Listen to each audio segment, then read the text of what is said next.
So welcome to Tea with Mike, episode number 13. Joining us on the show today is a sports fanatic and media expert. Please welcome the one and only Troy Gillard. Welcome to the show, Troy. I don't know about expert, but I'm certainly happy to be here. Thanks for the invite, Mike. Appreciate it. Thanks for coming by here to the studio. Yeah, no worries. Thanks for having me. Yeah. So as most Tea with Mike audiences know by now, we always start with a little tea fact of the day, keeping it very fresh and cultured. So according to worldatlas.com, the top 3 countries that consume the most tea are Turkey, Ireland, and the United Kingdom. Top 3. Makes sense. Yeah. Turkey's kind of the outlier among those 3. Yeah, you wouldn't say that. I wouldn't have guessed that they were number 1. I thought it might be the United Kingdom. Well, or even India, where tea is originally from, right? Yeah. Or China, the old saying, for all the tea in China, right? As it goes. Yeah, I've already learned something today. That's great. It's awesome. It's good to learn. So, Troy, how much of a tea lover are you? You know what? I don't drink as much regular tea as I should, but I'm a huge iced tea fan. I like iced tea once in a while, and I also like hard iced tea, as it were. And even some of the local stuff. I don't know, are you a Troubled Monk fan at all? Have you sampled? No, should I? They have a wonderful craft brewed hard iced tea that I think you'd quite enjoy. Okay. Very much tastes like the real thing, just with a little extra kick. Nice. We'll do a summer edition of Tea with Mike live at Troubled Monk. I like it. So just for you, the hard teas, the colder teas versus the hot teas?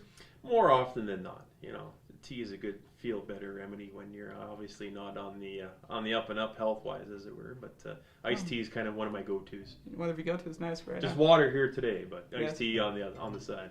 Nice. So Troy, tell the kind of the Tea with Mike audience that might not know who you are, just a little bit about yourself, because this is a global audience. Have fans in England and across the globe too. Fans worldwide. I like it. Yeah. Well, hi to everyone watching in England. I'm very much excited to be here. I grew up in central Alberta. I was born in Red Deer in 1980. Grew up not far outside of town in the small village of Clive, Alberta. I went to high school in Lacombe.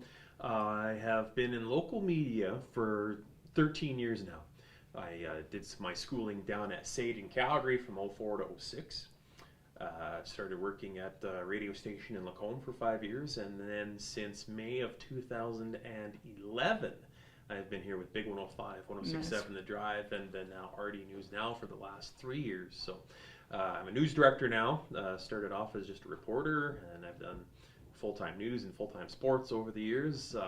Obviously a big sports fan, as you've alluded to a few times, but I'm a news director, so I have my hands in a lot of different areas, and as you could probably imagine, in a city of 100,000 plus, and then all the other residents around here, it's never a dull moment in the local news scene. Oh, just touching on that a little bit more, what do you enjoy most about coming to work each day? Each day is different, because I'll walk into this newsroom and I'll have a bit of an idea what we're going to be doing for the day, but things evolve from the moment you walk in the door to the moment you walk out of the door at the end of the day. Our news lineups are evolving almost by the minute, and there's not a lot of reporters even in my newsroom. We're a busy crew of 4, 5, sometimes 5 guys, and there's lots going on. So it's a challenge for us to try and keep up with everything that's going on, and we can't keep up with everything, obviously. But there's always something new and fresh for us. We're never bored around here. So how much do you guys, as a kind of tool, keep an eye on social media as a source to hearing what's happening around the city?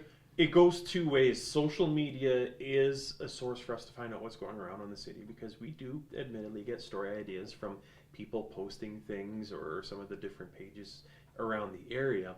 But almost as important, even more important for us, is we use social media to get our stuff out to the masses. So a lot of people, like rdnewsNOW.com has been around for just about 3 years, and as we go month by month, Mike, more people are going right to the website, but still a big bulk of our traffic is generated from our social media posts. So when we share our stories to Facebook, people click on them, and that's where we get a big bulk of our audience from. And yeah, we do obviously get a good number of story ideas from social media, in addition to the ones that we generate you go out here. And find, right? Yeah, for sure. Nice.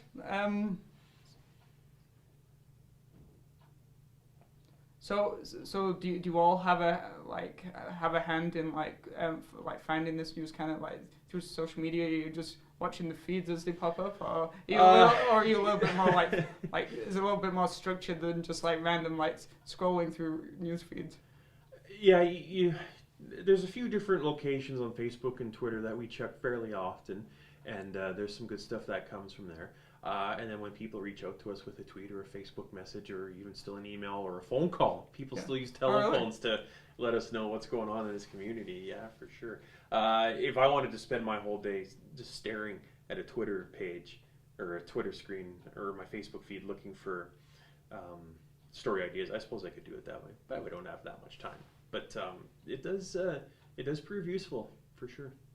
Nice. So as the local Central Alberta audience know, you're a bit of a like sports fanatic. Do you want to like expand a little bit on that? Like, did you play any sports in school? Well, like, talk a little bit maybe about the Red Deer Rebels, because you have a part in that too. Oh yeah, obviously I've got a good association with the Red Deer Rebels, being part of the radio broadcast for 9 seasons already.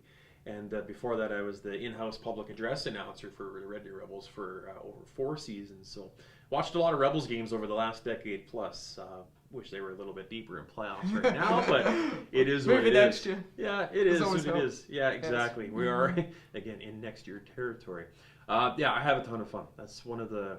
It's kind of like playing in the sandbox for me. It's the toy department in a way. We love doing Red Deer Rebels games on the radio, and always enjoy chatting with fans who, whether they're fans of what the Rebels are doing at a given time or lamenting, being knocked out of playoffs and stuff like that. Great chatting with Rebels fans, and that's definitely a big part of my sports fanaticism, or being a sports fanatic, I guess, as you say. Grew up playing hockey, football, baseball, minor sports like a lot of other kids around this area do. Wasn't particularly great at any of them. So that's what led me to want to be on the other side of the microphone, I guess, be around sports that way. Sport. And then, my mom is a huge football fan, Canadian football fan. Started taking me to football games in Calgary when I was a pretty young kid, and that got me hooked on that for life, and I'm probably too hooked on that in that regard. But it's a nice distraction. Sometimes I might take it a little too seriously if one of my teams isn't doing as well as I'd like, but it's just nice to have that to keep keep healthy in terms of not getting too bogged down by some of the other stuff that goes on in sports. I think I've always treated sports as a welcome distraction. All right, so a little bit away from the daily job. Well, as you can imagine, I mean, as much as we love doing what we do in here, reporting news, it can be a grind at times. And especially in an area like this where crime is such a hot topic right now. It's a big issue in Red Deer and Central Alberta. Healthcare, and now there's a provincial election. There's a lot of things that could leave you pulling your hair out. But to be able to go home and watch a hockey or football game, and something that you grew up with, right? Have that distraction. It's just nice to have there. And like you already kind of talked about, it must be pretty cool meeting people of all different backgrounds and demographics at Red Deer Rebels games. I'm sure you've got some really cool stories of people you've met over the year. Yeah, it's hard to single out. Someone just asked me the other day, who's the coolest person you ever met through working with the Red Deer Rebels broadcast? And I had to think about it because there's quite a few. If there's some good players on the ice that night, there's some NHL scouts and possibly even some general managers, and I've had a chance to interview a few of them over the years, which is really cool. But in the last few years, we've had some really big hockey events in Red Deer, obviously with the Memorial Cup and the Top Prospects game that we're just in, and that's when you get some of the guys that have been kind of sort of media mentors for me, watching guys on TV over the years, right?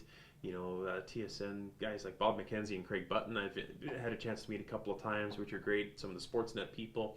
And on the radio side, there's been some great mentors of mine that I've picked up lessons from over the years and had a chance to meet them as well. So, and that's kind of cool. And, this will sound kind of cliche, being from the Red Deer area, but Ron McLean. Everyone knows and loves Ron McLean.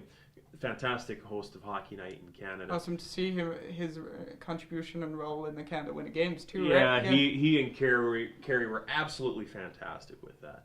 But I've had a chance to interview him and just chat with him off mic several times over the years, and he was one of the guys that inspired me, being from these parts. He worked in this building, Oh, really? Yeah, the TV station used to be in this building, and when our radio station Big 105 was on the AM dial, he was on Radio 7 back in the day, so we got his picture up in the hallway a couple of times. But always great with his time. Great to share stories of Red Deer sports history and offer his thoughts on what's happening these days. And he's always coming back, even though he lives a very busy life. Exactly. He always makes time for his hometown and for his friends and fans here in his hometown. Great guy to get to know. That's awesome. So when I was digging into a little bit into your past, I saw that, like, once upon a time, and you mentioned off air that you kind of still do, you have your own podcast a little bit? Yeah, More on Sports is a daily sports feature on 106.7 The Drive where we tee up some of the things that are happening locally, and it's kind of had a few lifestyles over the years. It started out as a radio sports talk show on The Drive many years ago, and then a few years ago I rebooted it as a podcast just because I, like you, wanted to test my skills a little bit and try my hand at podcasting. And we did it for a year and a bit. More on Sports was something we put together on a weekly basis, myself and a co-host and sports guest. We would talk a lot about the local scene, Red Deer and Central Alberta, but also just rapping about other things that was happening in the sports scene at the time. And I guess perhaps my favorite part of that podcast, and maybe those episodes are still out in cyberspace. I don't know. I'm going to go look after the show. Exactly. And I'll let you know. The name was More on Sports, More on Sports. But of course, when you say it real fast, it sounds like More on Sports. So we had a feature in that podcast called the Moron of the Week. And we would finish off every episode, 5 minutes talking about people that were doing stupid things, just moronic things in the sports landscape. So I was still, even today, my favorite part of that podcast was being able to talk about the moron of the week and give them unofficial honors at the end of each show. Nice. What did that kind of range from? Was it like hockey players fighting on the ice for no apparent hockey reason? Players? Well, people making a mistake on the ice. Well, not even just hockey. I mean, athletes doing dumb things on or off the field of play. If it was making news in that particular week, we would make fun of them accordingly. Nice. That's funny. Cool. It was nice to learn a little bit more about your podcast. So obviously, as many people know, you work in the industry of the media. As we know, as technology and the media has developed over time, from the good old days of the newspaper, which still exists, to this more current digital platform. Yeah. In your experience working in the industry for 13 years, how much has the world of media changed? Oh boy, unbelievable. This will make you laugh. When I was taking my broadcast training in Calgary starting in 2004, we were still learning how to use the reel-to-reel machine. Oh, ours was the last ever class where you had to thread the reel from one spool. That film reel? Yeah, well, the audio reel. Oh, the audio reel. And then we had to record audio onto this reel. That's only 13 years ago. Admittedly, we were the last ones to have to learn how to do that in our particular program, but it just shows how far even there things have come. When I took my journalism training for those 2 years, we didn't have our own news website at school. We just did news for our campus radio station and for our TV news that we did once a week. Online news rating wasn't even really a thing in that program now. So the fact that my job has evolved to the point where I'm running a website that's exclusively digital news, written stories and video features and that kind of thing, it just blows my mind at how far along it's come. To the fact where I used to carry around a giant audio recorder that was about the size of this microphone, and then I had a cord on it and a microphone on the end. With lots of cable. To record my audio interviews. Now I have an app on my cell phone. I flip it around, I have an MP3 recorder on here, and that's how I record things now. So even just the technological evolution, like you say, the fact that I'm sitting here with you, on a video camera 5 feet away, recording a video podcast, that's not really anything I ever expected to do, 13, even 10 years ago. So nice answer. So could you expand a little bit on the role that video plays today in the world of media versus back however many years ago, when it used to just be hardcore reporting, and then you see it a written piece in the newspaper. Well, even for us, although we have this wonderful video technology that we're using today, the written piece is still the essential part of our journalism here.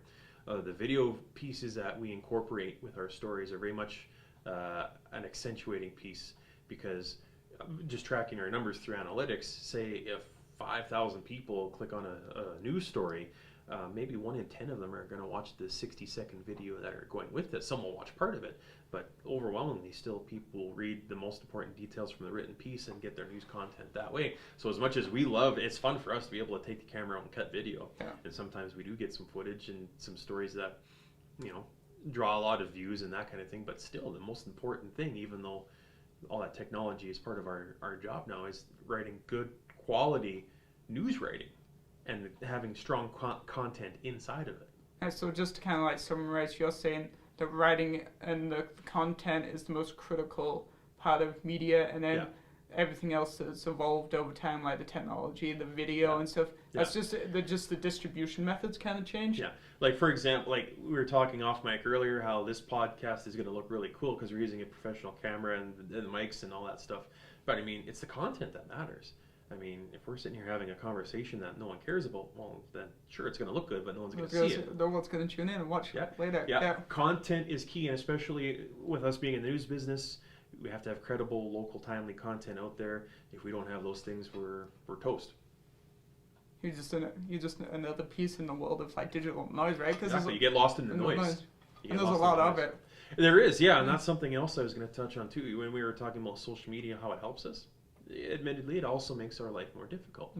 Because if there's a breaking situation, a police situation, for example, in Red Deer, and people are commenting on Facebook pages and sharing pictures and stuff before we get the chance to get that information firsthand from RCMP, then all of a sudden there's a lot of things that we have to filter through before we publish our stuff there too. So social media, definitely a blessing and a curse. At the same time. Nice. So obviously you've been a part of this community for numerous years. What are some of the kind of projects and stuff you get outside of media? Like, have you done any coaching for sports teams in the past? Yeah, for sure. I just recently, I guess, quote unquote, retired from many years of coaching minor football. I played football in Lacombe as a kid, and I just finished coaching at the Adam level, so the youngest level of football, for almost 10 years. Coached a little bit with high school when I was younger as well, so I'm really going to miss that, but I really enjoyed doing it, obviously. Some of the other non-media things, well, I'm a Rotarian. Okay. Absolutely. Red Deer Urban Spirits Club of Red Deer, Rotary Club of Red Deer. So I'm heading into my 3rd year of that. Nice. So that's pretty new to me. If you're asking me 13 years ago, did I expect to be a Rotarian? No, probably not. But I've got a group of really fun part of a real fun group of people, and we do a lot of fun work in the community. So there's that for sure. And I don't know if you saw this, but last year I put my pride on the line by taking part in the Celebrity Dance-Off. Yes. Yeah, absolutely. Yeah. Apparently the video is out there. I haven't watched it yet. I have seen you. Oh, good. Yeah. Well, you should have told me that beforehand. I wouldn't have done this interview. No, I kid. No, but that's, in terms of community involvement, that's definitely the most out of my comfort zone thing I've done in a long, long time. Spending several months learning how to do what amounts to a 2-minute dance routine in front of 1,000 people. It's just. I'm glad I did it. It was very nerve-wracking at times. It's a good cause. Yeah, exactly. I myself, I worked it for a couple of years. Worked for one of the audio-visual companies that puts it on. Yeah. So I definitely saw firsthand the amount of effort, time, and commitment on a lot of different people's parts to make it happen. Big production, a lot of work that goes into it. I got a lot of wonderful, a lot of warm wishes. It wasn't easy, but I'm definitely glad I did it. So going back to your days coaching football, what did you really enjoy about doing that? And how is working with younger people rewarding or not, or the challenges? Yeah, I love working, helping people learn things, obviously, and coaching Adam football, because the uniqueness of that was these were all kids who had, I say, they really didn't have any choice but to listen to us, because we were showing them how to play for the first time. It's not like hockey sticks where you're playing in your driveway before you learn how to skate. Football is obviously a pretty intense sport at times, although we tried to make it as fun as possible. So, and I love football as a sport. As big as hockey is in my life, North American, Canadian, and American football is huge to me. And I had a lot of fun playing it as a kid and as an adult. So to pass along my knowledge and my passion for the game to those kids, to get them. The biggest reward for me is that kids that started out playing at 8, 9, 10 years old kept playing it through the years. And now it's really cool because kids that I coached at the Adam level are now playing university football. That's so cool. It's pretty darn cool, right? You inspire them to like keep going and you spark their interest just enough. Because sometimes they do these things because their parents want them to, right? Sure. But the fact that you kept their interest all the way, that's pretty cool. Yeah, for them to come and try it and then stick with it to that point. I mean, I've got my fingers crossed that I'm only a couple of years away from having my old players play like the CFL. That would be pretty cool in itself. Yeah, but it's just that's the biggest reward, is to have kids enjoy football or whatever sport enough that they want to keep doing it for as long as they can. Nice. Yes, okay, so kind of like switching it away a little bit from media and sport to keep things interesting. As you know, I'm trying to build up my podcast, my YouTube channel, and all the social media that goes with it. You got any kind of like tips based off what you learned from your podcast? I know we touched on it a little bit, like the importance of the content versus the quality of the production on a shoestring budget. Just exactly, yeah. Well, you can get a lot done on a shoestring budget, you know, as we in the media world have come used to as well. Money isn't always there when you want it, but for a guy in your situation, I think you're doing a heck of a thing. Thank you. You know, building up your own brand, being yourself, right? I mean, this is just, you know, me sitting with Mike. I mean, it's got a real casualness, a real authenticity to it, right? I think that's the big word, is whatever you're doing, make it authentic, make it yourself, right? I'm trying to make it fun. That's the biggest goal, and to connect with new people, right? Exactly, right? I mean, you and I didn't meet in person until just under a month ago. Yeah, which is pretty crazy. And now here we are, you put me under the heat lamp with all these intense questions. I'm not used to being the guy answering the questions, so it's kind of refreshing that way. Yeah, but just be yourself, have fun with it, build the brand, right? You got to start from, I mean, you're starting from ground zero, essentially. And it's only been going just over 2 months. Yeah, exactly. So this is episode number 13. Oh my goodness. Good thing I'm not superstitious. Hopefully this doesn't sink you.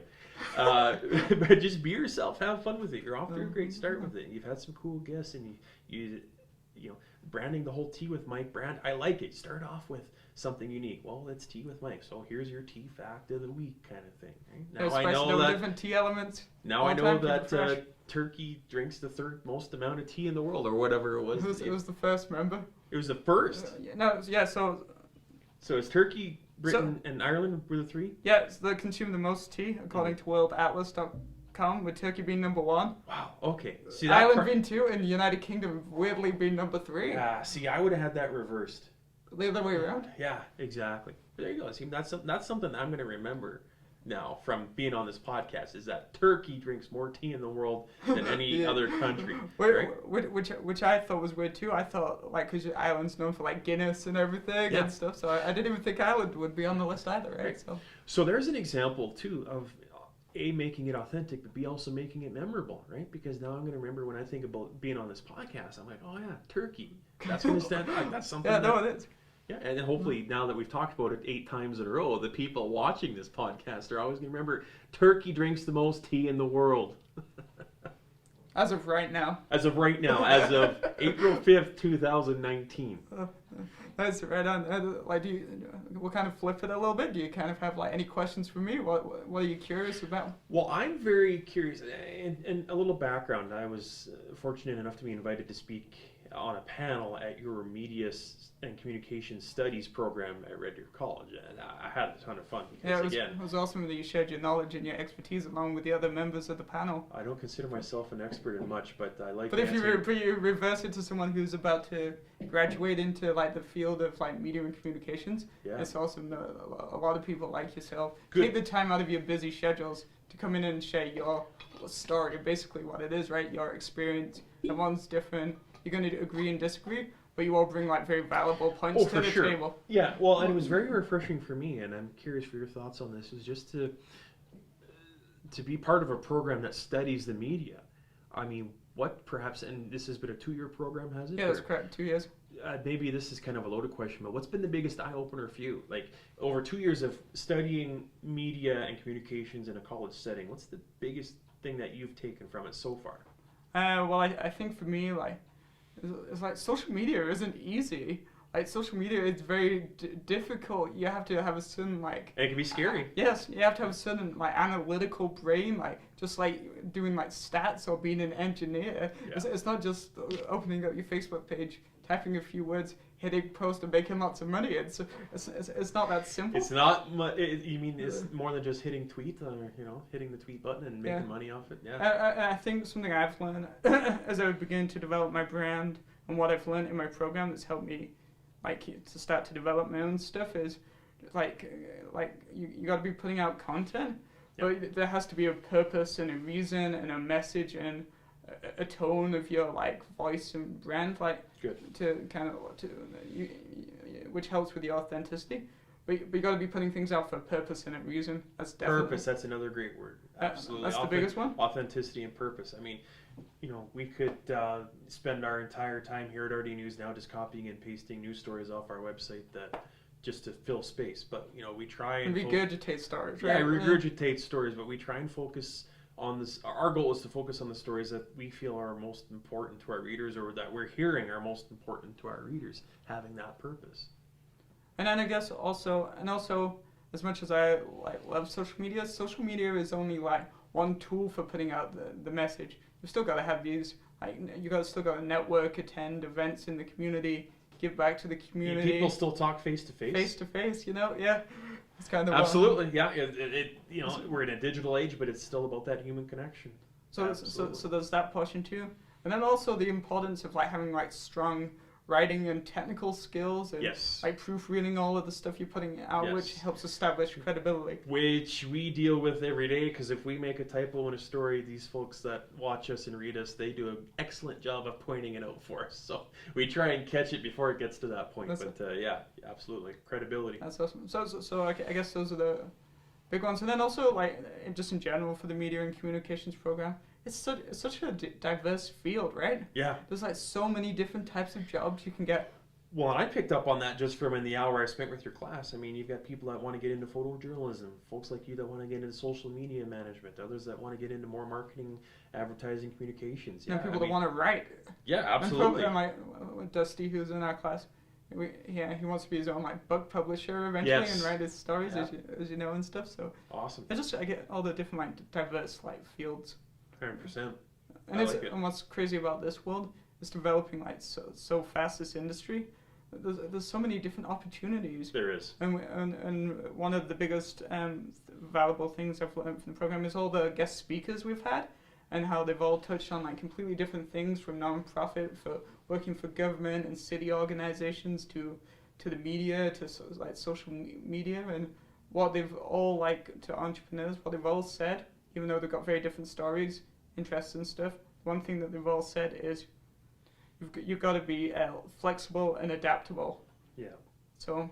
Absolutely, and that's been big in our line of work, obviously, is being flexible and adaptable. Yeah, absolutely huge keys, because even in 13 years I've had to adapt to the big time changes in the media scene. I've got a gentleman in our newsroom who's been in media for over 30 years. You can imagine the evolution he's seen, right? All the way from well, not quite, newspaper. Well, for sure. I mean, he's worked in radio for 30, 35 years. He's gone from the old WKRP in Cincinnati era of working in radio to being part of our newsroom now. Incredible changes that he's seen.